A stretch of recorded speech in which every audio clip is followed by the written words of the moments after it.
अथ गुरु गीता। हम लोग गुरु गीता जो स्कंद पुराण से लिया गया है और स्वयं शिव जी ने पार्वती जी से कहा है उसका पाठ करेंगे। गुरु गीता का पाठ अगर किया जाए तो बहुत ज्यादा फल देने वाला है, सभी संकटों को नाश करने वाला है। तो आइए ध्यान कर लेते हैं। नमामि सद्गुरुं शांतं प्रत्यक्षं शिवरूपिणं शिरसा योगपीठस्थं मुक्तिकामार्थसिद्धिदं प्रातः शिरसि शुक्लाब्जो द्विनेत्रं द्विभुजं गुरुं वराभयकरं शान्तं स्मरेत्तन्नामपूर्वकं प्रसन्नवदनाक्षं च सर्वदेवस्वरूपिणं तत्पादोदकधारा निपतन्ति स्वमूर्धनि तथा सञ्चालयेत् देहे यान्तर्बाह्यगतं मलं तत्क्षणाद्विरजो भूत्वा जायते स्फटिकोपमः। तीर्थानि दक्षिणे पादे वेदान्तमुखरक्षिता पूजयेदर्चितं तं तु तद्विध्यानपूर्वकम्। अथ प्रथमोऽध्यायः। अचिन्त्याव्यक्तरूपाय निर्गुणाय गुणात्मने समस्तजगदाधार मूर्तये ब्रह्मणे नमः। पहला अध्याय। भाव है, जो ब्रह्म अचिंत्य अव्यक्त तीनों गुणों से रहित त्रिगुणात्मक और समस्त जगत का अधिष्ठान रूप है, ऐसे ब्रह्म को नमस्कार है। ऋषयः ऊचु, ऋषियों ने कहा, सूत सूत महाप्राज्ञ निगमागम पारग गुरु स्वरूपमस्माकं ब्रूहि सर्वमलापहम्।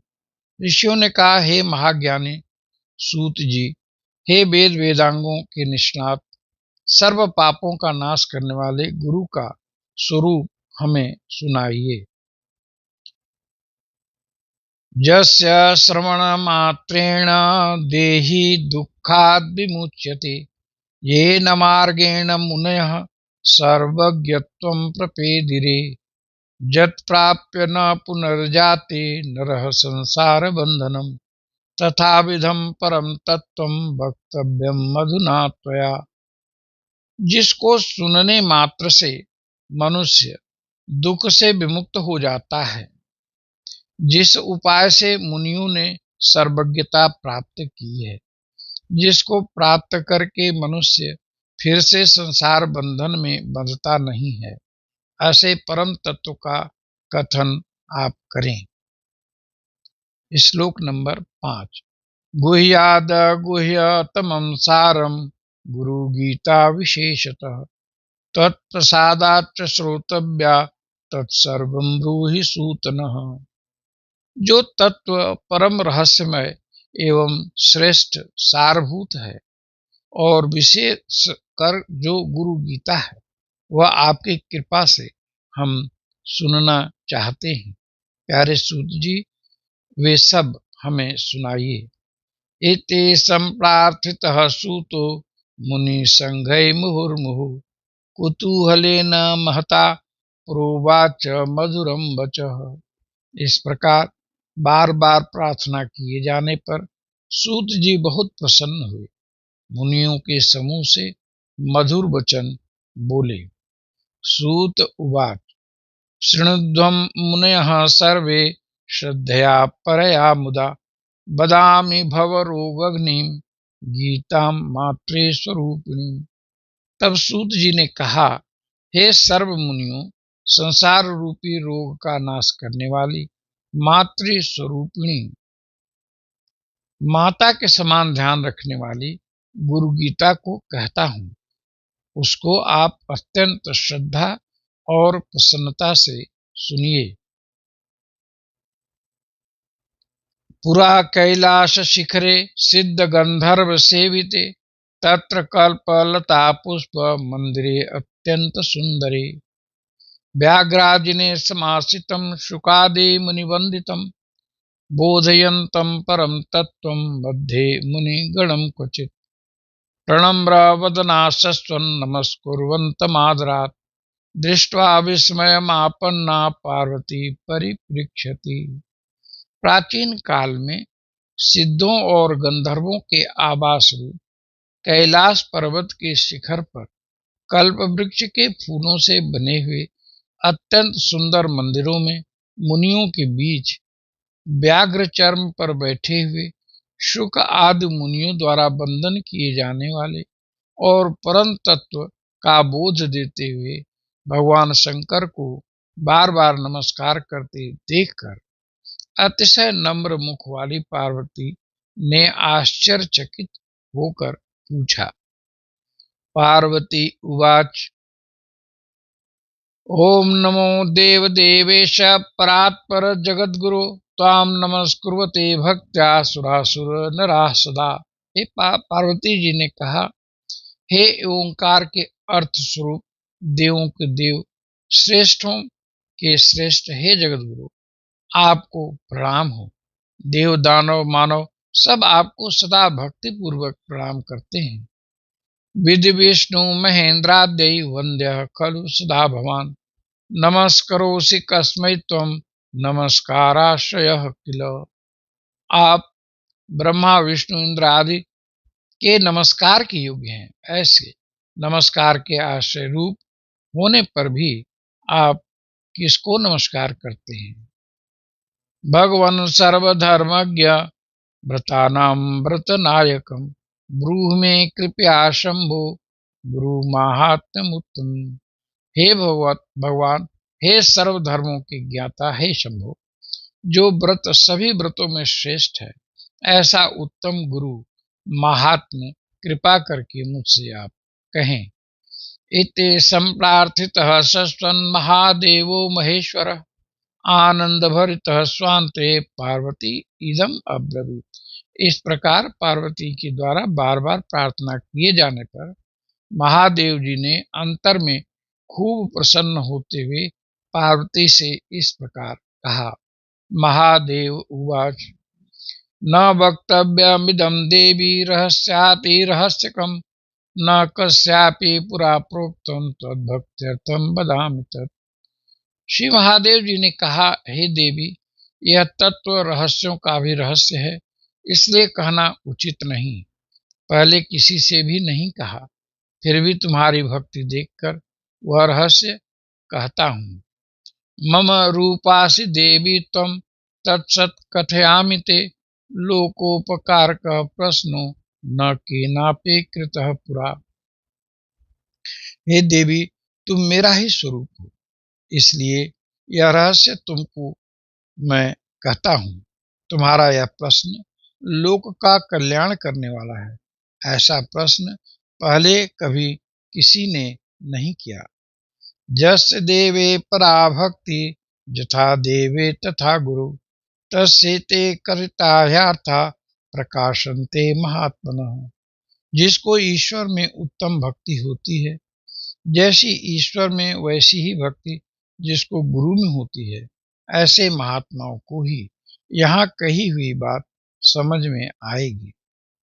जो गुरु स शिव प्रोक्तो जह शिव स गुरु स्मृतः विकल्पम यस्तु कुर्वीत स नरो गुरु तल्पगः। जो गुरु हैं वे ही शिव हैं, जो शिव हैं वे ही गुरु हैं। दोनों में जो अंतर मानता है वह गुरु पत्नी गमन करने वाले के समान पापी है।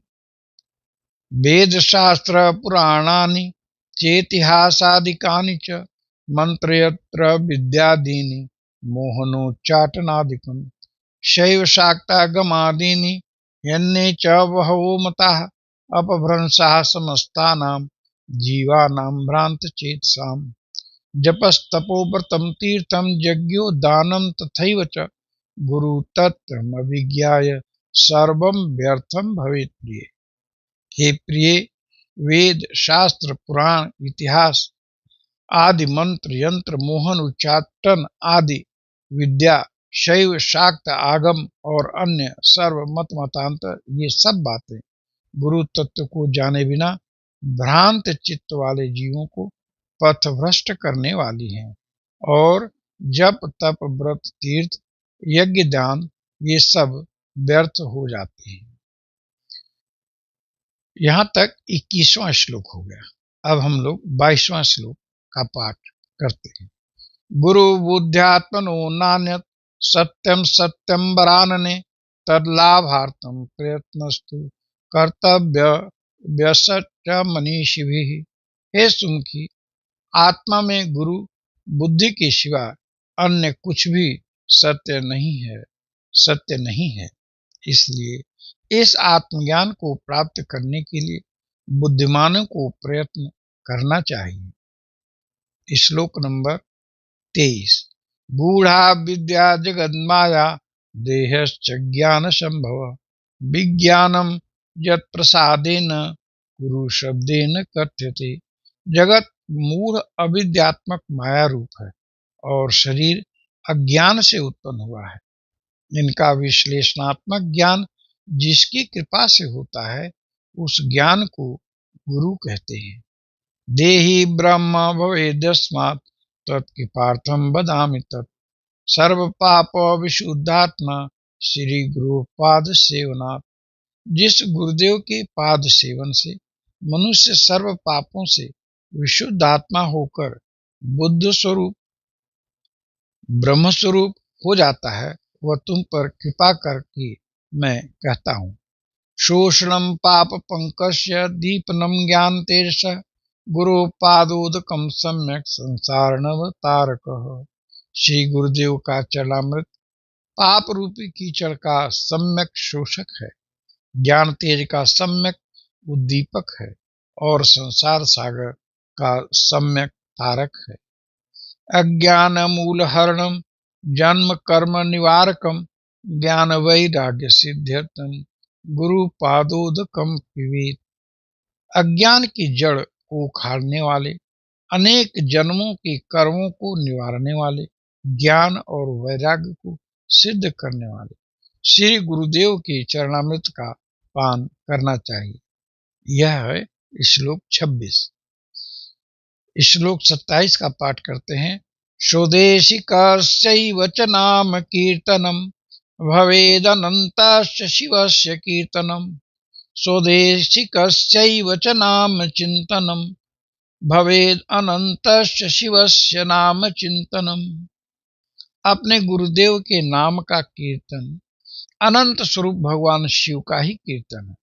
अपने गुरुदेव के नाम का चिंतन अनंत स्वरूप भगवान शिव का ही चिंतन है।